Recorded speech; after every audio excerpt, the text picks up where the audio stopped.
Hey mathematicians, let's do your homework. All right, so our first problem is about Janaya's teacher. Janaya's teacher has asked students to identify the opposite and the absolute value to different things of a number. Below is a table of their responses, their answers. Which of Janaya's classmates are correct? All right, the number that Tori got is -4. The opposite of -4, Tori says is 4. The absolute value, which is saying like what is the distance from 0, she says is 4 spaces. If you agree with her, then you're going to say Tori's correct. There could be more than one correct person, so we're going to read through all of them. If the number is 2, the opposite is -2. And the absolute value, whoa, that was just a regular 2, is 2.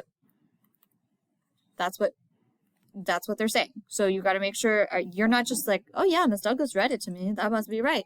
You're checking and saying like, do I agree with that? Lauren got the number 12. She said the opposite of 12 is -12. She said the absolute value is 12. Asia got the number -9. She said the opposite of -9 is 9, and the absolute value is -9. One or more people can be correct. Not everyone is correct. So you need to tell me the names of the kids you think are like, you got every part of that answer right.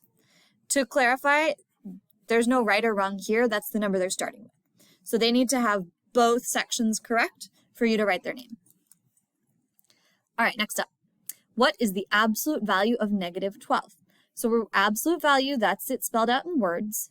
In math symbols, that's when you have the straight up and down lines like this. So when you read that, what I just wrote, you would say the absolute value of -12 is, and you need to tell me what it is. So you tell me the number and how you know. It could be a couple different reasons. You could draw a number line and prove to me how you know. There's 0, there's -12, in the middle that would be -6, maybe that's -3, that's -9. You could count spaces, you could explain what you know about absolute value, but just writing the answer, not enough. You need to answer the how do you know part as well. What integer has no opposites? Or rather, what integer has itself as an opposite? It is its own opposite. There is no other number that's opposite from it. It's that very special number that we've talked a lot about. Number 4. Parker wrote an integer. Some integer. The opposite of the integer is 99. I'm going to stop reading there. The opposite of this number is 99. What must the number be? Well, if the opposite is +99, I'm thinking this is -99. Okay. What must be true about this integer? Circle all that apply. When you read directions like that, that means there is probably more than one answer. Not guaranteed, but if you think there are 2 or 3 or 4 things that are correct, you should circle all of them, because the way I grade questions like this on a test is each one is worth, maybe if there are 2 correct answers, each one is worth half a point. So you need to make sure you're answering all of them. It's not just one true statement. Everything that's true. The integer is 99. Well, the opposite of 99 isn't 99, so that's not true. The integer is -99. We think that's true. The integer has an absolute value of 99. I don't know. You tell me what you think the absolute value of this integer is. You cannot circle both of these options because they say opposite things. This in absolute value of -99 is either going to be 99 or -99. It can't be both. So pick which one of those you would think is true. The integer, -99, and its opposite, +99, have the same absolute value. I don't know. You tell me. You need to make that decision. All right. Next page, back page. I accidentally put it up here. Only 3 problems. It's not even a full page. A number, A, that's not a number, okay, has a greater absolute value, greater means bigger, than a number B. Oh, okay, so they're not actually telling me numbers. Does that mean that a number A is bigger than the number B? Explain. So you cannot say yes or no. I mean, you should say yes or no, but then you need to say why. I personally get really confused when I think about letters. So I pick numbers. Pick your favorite number. My favorite number is 2 because my birthday is on June 2nd. So I'm going to say that we're going to pretend A is 2.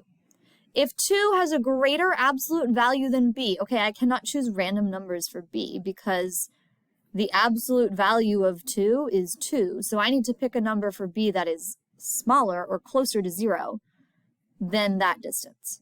So I'm going to pick 1 because the absolute value of 1 is 1, and that has a smaller absolute value because this one, A, has to be bigger. Okay, you can choose whatever numbers you want. You can pick 10 and 4 or 1,000,000 and 2, whatever.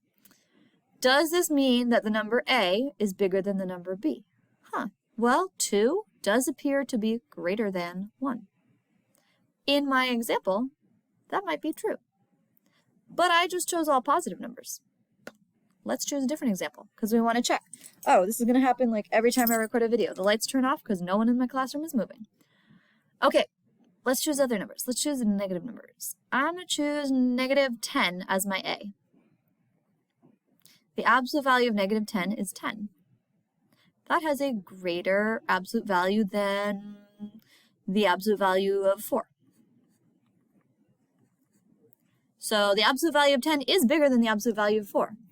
But is it true that negative 10 is bigger than positive 4? Is that a true statement? No. Negatives are never bigger than positives. So actually, even though my first example was true, we just disproved this theory in my second example. So you can say the answer is no, or you can say the answer is sometimes. But it is not always true that the number that creates the bigger absolute value must be bigger, because remember, we can have absolute values of negative numbers, which are in fact smaller than 0. That one is more of like a thinking about math than a doing math kind of problem. Now, I'm going to move on, but I did not actually explain in words why our answer is sometimes. So you need to write a sentence that explains sometimes you can have a number that has an absolute value that's bigger than the other number, and it's true that that number is bigger, but sometimes it's not true. So you need to maybe use these examples as this is your sometimes no, and this is your sometimes yes.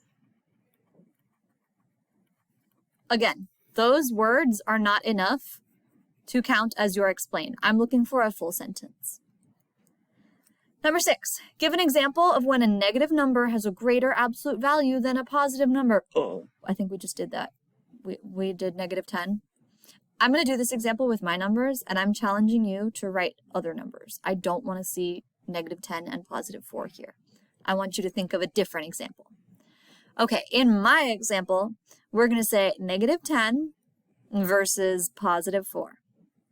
When a negative number has a greater absolute value, negative 10, the absolute value of that is positive 10, versus the absolute value of 4, which is 4.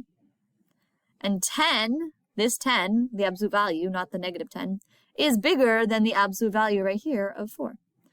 So if I were to write that in math form, I would write the absolute value of 10 is greater than the absolute value of 4. I'm including my absolute value signs in my answer, in my comparison. You are going to choose 2 different numbers. It could be like negative 11 and 5 or anything like that. You're going to choose 2 different numbers to do your example on. And if we read this closely, actually, it says give an example. It does not say write a sentence or explain, so that can be my example. Why is the absolute value always positive? I'm not going to give you the answer to this one, but I do want your answer to include the number 0 and the word distance. Distance, I guess you could replace distance with spaces, away from, but I think distance is the best vocab word. So, this is why I tell you to take home your packet each day, because we straight up have a definition for absolute value and why it's always positive in your notes from today. And today is Friday, and this is due on Monday, and I will see you on Monday. I hope you have a great weekend.